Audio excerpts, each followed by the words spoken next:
Waiting patiently for spring to come. March 27th, minus 15 degrees.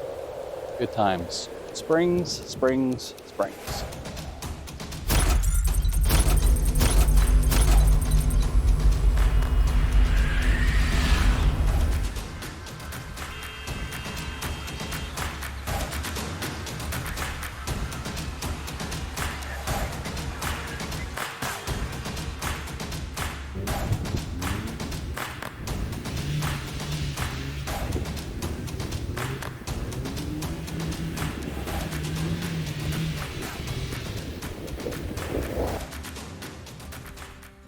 Hey everyone, welcome to the second installment of the NYPD Project 1954 Chrysler New Yorker Deluxe. It is still winter here. Spring has not sprung and the car is still in hibernation. Here is a live view of me waiting for the springs. Springs. So without the car to poke and prod and break out the swear jar, let's take a look at the Wayback Machine for some history on Chrysler leading up to 1954. Chrysler, from the very beginning, 30 years earlier in 1924, and then as the industry emerged from World War II, was known as the Engineering Company. The Engineering Company. Full stop. Chrysler was Apple, and the automobile was the smartphone of the 1920s. It was the pinnacle of innovation. It gave people mobility. It opened them to a whole new world, and the technology grew in massive leaps and bounds in an unprecedented way. Like lineups at the Apple store today, car dealers in the 1950s would paper over the windows and people would line up overnight to get that first glimpse of the new models as they were released. Apple did not invent the computer or the smartphone. They did not invent the digital camera or GPS navigation or digital music. Chrysler didn't invent the automobile. They didn't invent the V8 engine. They didn't invent the hemispherical combustion chamber. But like Apple, Walter P. Chrysler and his band of smart guys did the automobile like no one had before. And that legacy lives on in ways that might surprise you. Chrysler did that? You bet they did. The New Yorker Deluxe was a very expensive car in 1954.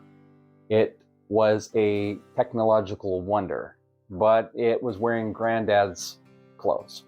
The styling dated to the late 1940s. It had the high roof design to have the car comfortable for gentlemen who would be wearing hats. You could get into a Chrysler up to 1954 with your hat on and drive comfortably with your hat on. Styling took a back seat. 1955, the forward look Chryslers came out and rectified that problem. The 1954 Chrysler had a lot of the goods underneath, and in 1955 they were visible on the top of the car as well. So styling was outdated. The economy was pretty tough shape coming out of the Korean War conflict. A bit of a recession going on in the United States. So sales were pretty slow. This was not a high volume car, and it's really not very collectible. But the engineering in it was state of the art, and the price tag definitely affected the sales, but it also reflected the engineering that was in the car. So anyways, I have in the description a link to a brochure that Chrysler put out in 1954. It was the 30th anniversary, and they wanted to highlight their technology advancements in 30 years. And some of the things on the list will surprise you. They surprised me. I'm a bit of a Mopar guy. Some of the things I had heard around the water cooler and on the vomitorium of the Mopar forums, but I had never actually seen the source of the document contemporary in 1954 from Chrysler. So let's take a look at that brochure. We're going to peel it back layer by layer. Right off the bat, the very first thing, the very first Chrysler model, the B70. The 70 was Chrysler bragging about the top speed of the car, 70 miles per hour. We've come a long way, baby. The first major innovation on the B70 was the high compression engine. High compression in 1924 was 4.7 to 1. Gasoline was not good in the 1920s.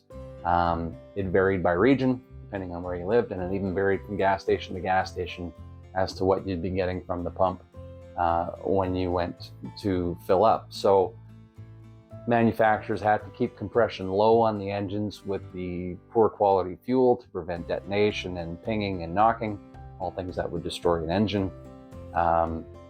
One of the consumer benefits that came out of World War II was refining technology had increased tremendously, and that high quality refining was a product now available on the consumer market. Auto manufacturers began to really take advantage of that better fuel coming into the late 1940s and 1950s, and it was really the launching point for the massive increases in horsepower that we saw, particularly from Chrysler, and the rest of the manufacturers soon followed. Man, there's a lot of innovations here on this list. Too much to go into detail on a 10-minute video, so let's just rattle a few more off here. Four-wheel hydraulic and power brakes, those were Chrysler innovations. Hydraulic brakes, before that, people would have a cable like a bicycle to activate your brakes on your car, and it usually only worked on two wheels. Things we take for granted today: air cleaners and oil filters. It's hard to even imagine a car without an air filter or an oil filter, but going into the 1950s, it was either not available or it was a high cost option on many cars, and it was Chrysler that innovated those items and brought them into mass production. Electric windshield wipers. Cars up to that point used vacuum to power the wipers. Vacuum was rather intermittent and unreliable depending on conditions with the engine and engine speed, throttle position, and whatnot. Electric wipers, no-brainer, but it was an innovation at the time. Ignition key starting. Back in the day, you had a key and then you would push a button to start your car.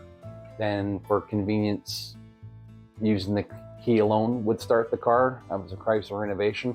70 years later, for convenience, you can once again use a button to start your car, but only if you have your key. So I guess that's progress.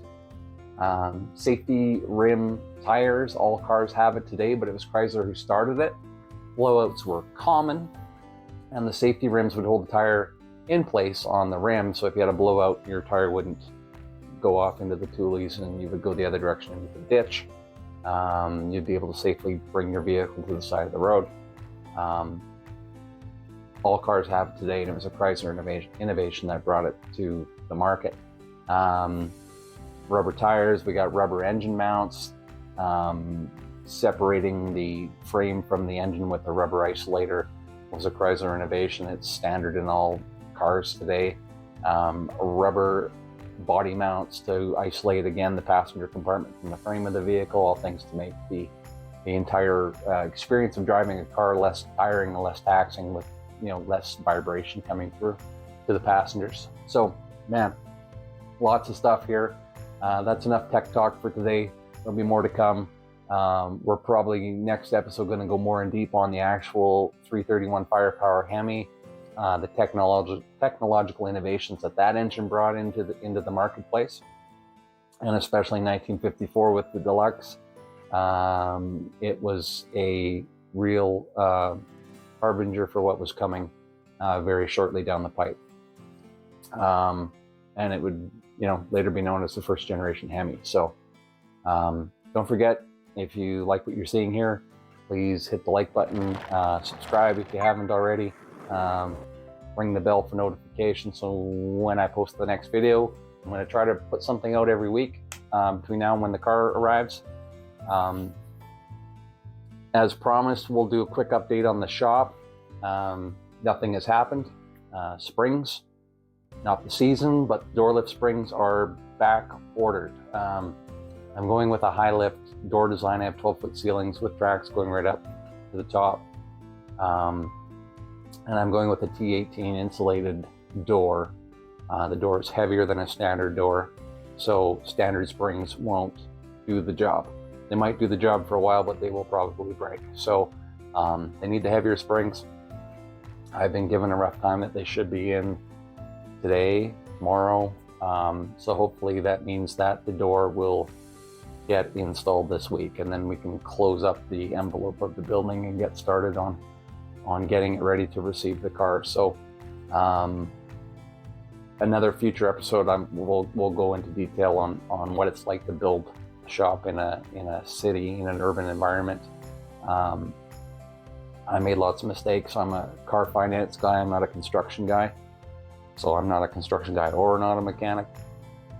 But maybe some of the mistakes I made, I can let you guys know about, and you know, save you guys some money, because for me it was some expensive mistakes.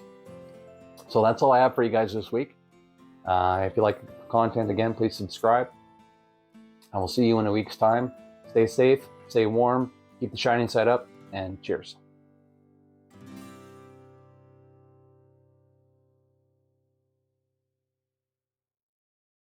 Technological wonder, easy for me to say.